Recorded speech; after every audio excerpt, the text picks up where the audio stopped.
මචං මම මේ වීඩියෝ කරන්නේ අපේ ලංකාවේ මිනිස්සුන්ට මේ මනුස්සෙක් වුණාම හිතන්න ඕනේ අපි ඉවසීම කියන එක ප්‍රගුණ කරගන්න.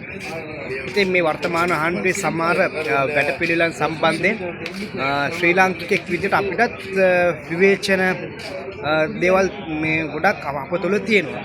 ඉතින් මේ ආණ්ඩුව මේ වෙනකොට අපි කරන්න ඕනේ මේ ආණ්ඩුවට විශාල මේ ප්‍රෙෂර් එකක් දෙන එක.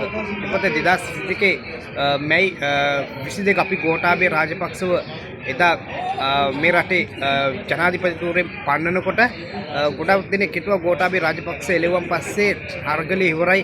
ඊට පස්සේ අපි දැක්කා අරගලේ මුවාවෙන් රාජපක්ෂලා ඇතුළු මේ ගජමිතුරු කල්ලිය ආරක්ෂා කරන්න මේ රනිල් වික්‍රමසිංහ කියන මේ රටේ තාරුණ්‍යයට වෛර කරන විශ්වපෝෂ බලයට පත් වුණා.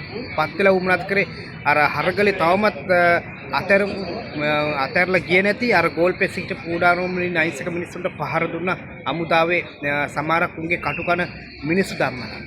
ඉතින් ඒ වගේ වකවානුවක් තුල තමයි ওই රාජපක්ෂලා රනිල්ලා උන්ට එරෙව තියෙන චෝදනා රනිල් වික්‍රමසිංහලව උන්ගේ පාලන තන්ත්‍රය තුල විශාල වශයෙන් උන්ට චෝදනා තිබ්බ උන්ට එරෙව තිබ්බ ෆයිල් ගොඩක් උන් සතුව තිබුණා. උන් ෆයිල් සේරම මචං ඇත්තටම විනාශ කරලා තියෙනවා. මිනිස්සුන්ට මේ ඇත්තටම දැනගන්න බැරි වෙන්න විදියට ලෝකෙට දැනගන්න බැරි වෙන්න විදියට විශේෂයෙන්ම නව රාජ්‍ය පත් වුණොත් උන්ට එරෙව නීතිය ක්‍රියාත්මක කරනකොට අය අදාළ ෆයිල් වලින් තාවුරු කරගෙන උන්ට සාක්ෂාත් මේ සාහිත්‍යව උන්ට ඔප්පු කරලා උන්ට දඩුවම් දෙන්න බැරි වෙන විදියට උන් ගොඩාක් ෆයිල් උන්ට විරුද්ධව තියෙන ලියවිලි සේරම විනාශ කරලා තමයි මේ වර්තමාන ආණ්ඩුවට පාලන තන්ත්‍රයේ බහර දෙන ගියේ මේ වර්තමාන රජයට. ඉතින් මචං අපිට ඉවසීම ටික ප්‍රගුණ කරන්න ඕනේ. මේ ආණ්ඩුව අපිට එපායි කියලා හිතනවා නම් මේ රටේ මිනිස්සුන්ට මේ ආණ්ඩුවේ වැඩක් නැහැ කියලා හිතනවා නම් අපි පෙරලමු. ඒක කිසි ප්‍රශ්නයක් නැහැ. නමුත් අපි හිතන්න ඕනේ ඊළඟට අපි කාවද මේ රටේ පාලකයා විදියට නායකයා විදියට අපි පත් කරන්න ඕනේ කියලා. මොකද මේ අන්තර අරිණය කියලා අන්තර අපි එළෙවුවා කියමුකෝ. මේ අන්තර දිසානායක ප්‍රමුඛ ජාතික ජනවලවේගයේ ප්‍රමුඛ මාලිමාව අපි එළෙවුවා කියමුකෝ. එළෙවුවට පස්සේ ආපහු නාමල් ගෙන්නද? අර චන්ද්‍රිකාගේ පුතා විමුක්තිය ගෙන්නද?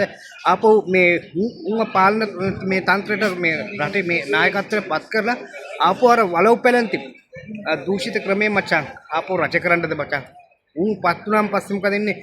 උන්ට මෙරෙ විතර චෝදනා සේරම උන්ගේ අර ස්වාධීන කොමිෂන් දාලා අර පිස්සු කොමිෂන් දහගෙන ඒවා ඉල්ලාස් කරන ඊපස්සේ මේ ජනතාවට කියන අපි නිර්දෝෂ අපිට බොරු අභූත චෝදනා දාලා මේ අපිව මේ මෙහෙර කරන්න ඇදුවා. ඒ වගේ කියලා බොරු බේගල් දාලා හර හිරු දෙරන අර නහි දෙරන වගේ කහලකන්නේ පචාත අර හරුණ වගේ පත්තර දිවයින අර පච දිවයින දාලා මිනිස්සුන්ගේ හොළු කුණු කරලා මිනිස්සුන් ආපහු අර මේ ආපහු හතීතේටම ආපස්සටම අරගෙන ගිහිල්ලා අපෝ රටේ එක බිම් අගලක්ම දීලා රටේ තියෙන හැම සම්පතක්ම ආපහු මංකොල කෑමේ කූට ව්‍යාපාරේ උන්ගේ සුපුරුදු ජාවරම් සේරම කරගෙන යනවා. ඉතින් මචං අනුස්සෙක් නම බුද්ධෙන් අපි සීපත් කරන්න ඕනේ. මොකද මේ මම අර කලින් කිව්වා වගේ අර 2022 මේ මැයි 22 අපි ගෝඨාභය රාජපක්ෂ කියන සුදුවැන් මිනිමරුවව අපි බලෙන් පහ කෙරෙව්වා.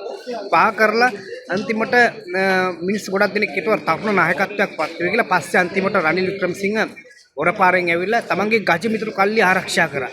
උන්ට එරෙව තියෙන චෝදනා ඔක්කොම සාවන්ත කියලා බොරු මතවාදයක් අර නහි දෙරන හරුණ මව්බිම එතකොට පච දිවයින වගේ මහත්ය උපයෝගී කරගනිමින් රටේ මිනිස්සුන්ගේ හොළු ඕදන්න උත්සාහ කරලා මිනිස්සු බුද්ධියෙන් ඉතාලන්ට ගත්තා. මොකද රනිල් වික්‍රමසිංහගේ පැවැත්ම මචං විනාශ වුණේ 2019 අප්‍රේල් මාසේ 21 වෙනිදා උන් විසින්ම ඒ උන්ගේ රාජ්‍ය පාලනය යටතේ උන්ගේ තිබ්බ රාජ්‍ය අනුග්‍රහය යටතේ මේ සිදු කරපු මිලෙච්ච පාස්කු ප්‍රහාරත් එක්ක තමයි උන්ගේ ප්‍රහාරත්ම අවසන් වුණේ. ඒ වෙලාවේ අපි පෞද්ගලිකව අපි මේ කතා කර මම එළපුවා රනිල් වික්‍රමසිංහගේ දැන් දේශපාලන පැවැත්ම නෑ. රනිල් දැන් බාහිරට මැරපු මිනිහෙක් කියලා. මොකද රනිල් වික්‍රමසිංහ හිතුවෙත් නෑ මේ පාස්කු ප්‍රහාරේ නිසා උගේ ප්‍රයත්න මේ තාමත් පහත් තත්ත්වයකට වැටලා උන්ගේ තියෙන ප්‍රයත්න අවශ්‍ය වෙයි කියලා. ඉතින් ඇත්තම කතාව කියනවා නම් උන්ගේ ප්‍රයත්න මේ පෞල් පැලැන්ති වල දේශපාලන සංස්කෘතිය අවසන් වෙන්න මිනිස්සුන්ට හිතන්න අන්තිමට මේ පාස්කු ප්‍රහාරයෙන් අහිංසක මිනිස්සු ජීවිත 350කට 250කට ආසන්න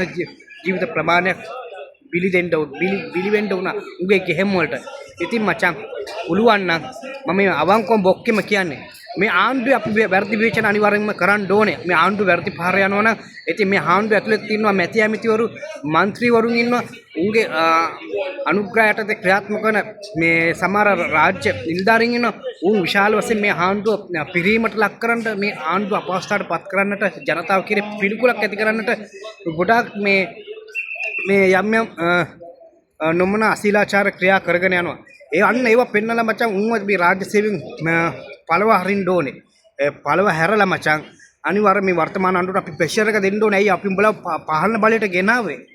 ඇයි අපි මේ උඹලා පාලන බලයට ගෙනලා අපි උඹලා දීපු පොරොන්දු මොනවද?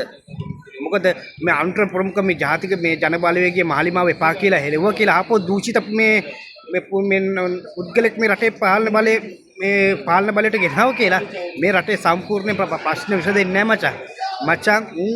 අවුරුදු 70ක් තිස්සේ අපේ අහිංසක තරුණ කොල්ල කෙල්ලුන්ගේ ජීවිතත් එක්ක සෙල්ලම් කරලා රටේ ඊළඟ ඉපදෙන දරුවව කුඩුකාරයෙක් කරන්න, මිනිමරුවෙක් කරන්න, අපරාධකාරයෙක් කරන්න, ත්‍රස්තවාදියෙක් කරන්න උන් ගේම් ගාලා උන්ගේ පැවැත්ම ආරක්ෂා කරන මේ රටේ නැති ප්‍රශ්න නිර්මාණය කළ රට තුල විශාල ලේගු වැගීමක් කරපු මේ සාතන් කල්ලියක් තමයි ඔය බණ්ඩාරනායක වලව්ව මේ එතකොට වික්‍රමසිංහ වලව්ව එතකොට මේ රාජපක්ෂ වලව්ව කියන මේ සාතන් කාටල් එක ඇවිල්ලා මේක ඇත්තටම අර මෙක්සිකෝවේ ක්‍රියාත්මක කරනව තියෙනවානේ ඔය සිනෝලා මැක්ලින් ගල්ෆ් කාටල් වගේ අන්න ඒ සංවිධාන වලටත් වඩා ගිය මේ ප්‍රබල බීසුණු කාටල් එක මේක මචං තේරුම් ගනි මට ඇත්තට වැඩක් නැහැ මොකද මම කැමති ඇත්තටම නිවාල් පුරසෙක් වෙලා අපිට නම් ජීවිතේ විඳවන්න විඳින්න බැරි වුණා ජීවිතය කියන එක ඇත්තටම එන්ජොයි කරන්න බැරි වුණා නමුත් අපේ පස්සේ ඊළඟට ඉපදෙන දරුවට මේ රටක් හොඳ ලස්සන රටක් නිර්මාණය කරලා දීලා ආඩම්බරකාර ශ්‍රී ලාංකිකයෙක් විදිහට මිය ගියා නම් ඒ සතුට තමයි අපි ලබන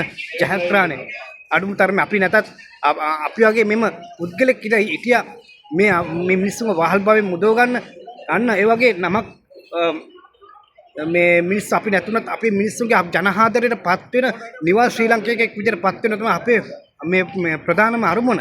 අර මේ අපි කැපුවත් කොළ අපි කැපුවත් නිල් අපි කැපුවත් රතු ඒ වගේ කියන පක්ෂ මානසික වහල් භාවයක් අපි ගාව නැහැ. මේ ආණ්ඩුවේ යම් වැරදි අඩුපාඩු විශාල වශයෙන් තියෙනවා. ඒවා පෙන්නලා ඒවා निराකරණය කර දීලා මේ ආණ්ඩුවට ප්‍රෙෂර් එකක් දෙන්න ඕන. අපි තාම අරගල ඉවර නැහැ. අරගලේ තාමත් තියෙනවා. අරගලේ කියන්නේ මේ ආණ්ඩුව හොඳ නැහැ මේ මාලිමාව හොඳ නැහැ කියලා උන්ව එලවන එකට මේ උන් ලව උන්ට ලොකු ප්‍රෙෂර් එකක් දෙන්න ඕනේ මේ අවුරුදු 70ක් මේ රට කාපු ඔරු දූෂිත පාදලයන්ට දඩුවම් දෙන්න උන්ව නීතියමට ගෙනලා මේ රටේ කාපු හැම මේ සත්‍යයක්ම හාපු ජනතා සන්තකේ කරන්න කියලා. ඒ මිනිස්සුන්ට ඒක පුළුවන් කරන්න අපිට පුරවැසි විදිහට අපිට කරන්න පුළුවන්. ඉතින් මචං මේ රටේ අවුරුදු 70ක් තිස්සේ මේ රටේ මංකොල කෑවේ මචං විද්‍යාත්මක විදිහට අර රටේ ඉන්න ප්‍රබල ආචාර්යවරු මාචාර්යවරු කියගෙන හොරු කාලකන්ණියෝ දහගෙන උන් සයන්ස් ෆික්ෂන් විදිහට තමයි මචං මේ රටේ මාජන දානේ මංකොල කෑවේ. අදට මේ මාජන දානේට මොකද්ද උනේ කියන තාම කවුරුත් දන්නෙත් නැහැ. ඇත්තටම රටේ මිනිස්සු ඉගහනකා ඉගා කරන ජාතියක් බවට පත්ුනේ කොහොමද කියන එක අපේ රටේ මිනිස්සුන්ට සමහරක් මිනිස්සුන්ට අවබෝධයක් නැහැ. ඉතින් මචං ඉවසීම කියන එක ප්‍රගුණ කරමු. මේ අරගලේ තාම ඉවර නැහැ. මේ අරගලේ අපි කරන්නේ අවිහිංසාවාදී ප්‍රේමේ. මොකද ආණ්ඩු කුමාර හොඳ නැහැ, හරුමු හොඳ නැහැ කියලා මේ වර්තමාන ආණ්ඩුව අපි විසින් පත් කරපු අවුරුදු 70ක් පුරට අපි ලේ රාවෙනකම් කරපු මේ අරගලේ ප්‍රතිඵලයක් විදිහට අපි මේ පත් කරපු මේ මාජන ආණ්ඩුව එකපාරින් ගෙදර යවන්න නෙකේ මේ කරන්නේ මේ ආණ්ඩුවේ වැරදි අඩුපාඩු විවේචනය කරන ඒවට සුදුණු ගහන්න අරක ආණ්ඩු කුමාර දිසානායකට වැරදි කරනවා නම් වැරදි පාරේ යනවා නම් ඒවට හුප්‍රේමෙන්ම අපි මේ කතා කරන ඒවට විරුද්ධව ඒවට මේ පාර බෑලා අපි කතා කරන ආණ්ඩුව යන විදිය වැරදි මේ කරන්න එපා. ඒ නිසා අපි ඉවසමු මචං. ඉවසීම කියන එක ප්‍රගුණ කරගමු. අනිවාර්යයෙන්ම රටට යාපතක් වෙනවමයි. අපේ රට අර 1956 ගණන් වල ඇති වෙන ආසියාවේ ස්විට්සර්ලන්තය කියලා. ඒ නැවතත් ඒ විරුද්ධාලියවත් නැහම අපේ රටට ලැබෙනවා නම් කොච්චර හොඳද අපේ ආඩම්බර ශ්‍රී ලාංකික විදිහට අපේ ආඩම්බර වෙන්න පුළුවන්ද? ඉතින් ආණ්ඩු කුමාර දිසානායකට උනත් කියන්නේ ඔබතුමා වැරදි පාර ගියොත් ඔබතුමාටත් වෙන්නේ ගෝඨාභයට වෙච්ච දෙයමයි. යහපාන ආණ්ඩුවට වෙච්ච දෙයම තමයි අපි විසින් පත් කරපු ආණ්ඩුවට මේ වෙන්නේ කියන එකත් ඔබතුමාට මතක් කරන්න කැමති. කරුණාකර දැන් හොරුන්ව තොත්තු දීලා උරුතල් කරා ඇති. දැන්වත් අරිට වැඩ පටන් ගන්න උරුම අල්ලලා එකෙක් නෑර එකෙක්ව මේ අධිකරණයට ගෙල්ලා හුම්ව වැරදි කරුව කරන්න.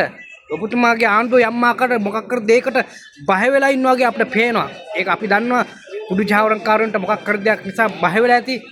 මොකක් හරි මේ රට විනාශ කරපු සාතන් කල්ලි යම් යම් දේවල් වලට ඔබතුමා බය වෙලා ඇති කරුණාකර බය වෙන්න එපා. ඔබතුමා උද හෙළ පුත්‍රයෙක් විදිහට ඔබතුමාගේ හැකියාව දැන් පෙන්වන්න ඇවිල්ලා තියෙනවා. ඔබතුමා කියන කොන්ත පණ තියෙන උන්ට කෂේරුකාවක් තියෙන නායකයෙක් කියලා.